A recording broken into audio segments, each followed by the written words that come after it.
Hello guys and welcome to today's daily puzzle second night encore. Let's get right to it. So what do I see? Well, I see that a lot is going on in sport, but the most important thing I notice is that we have our knight over here that can slide in with a very treacherous fork between the king and queen.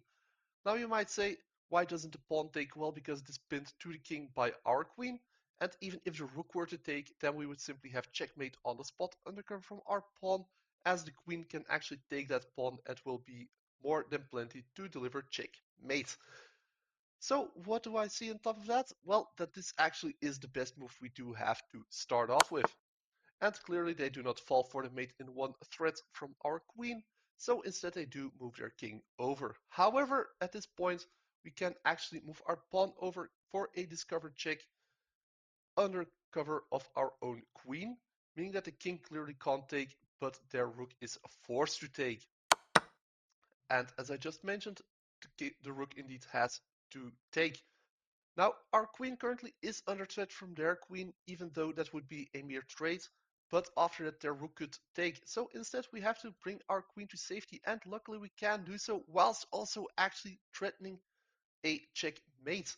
How? Well, if we move our queen over here, we do actually give another check, forcing them to interpose with the queen, because if they use their rook, then our queen can actually simply take the other rook as it is no longer interposed, going for another checkmate.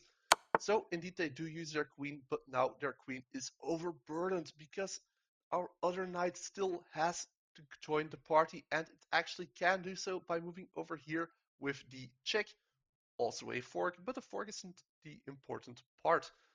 Now they have to deal with that knight as their king can't move, so that leaves them with only taking their rook, as their queen is currently completely pinned by our own queen. Now we do have the mate in one under cover from our knight. Alternatively, we could theoretically take their rook. They would interpose with the other rook, and then we would lose our queen to the rook in a very dumb way.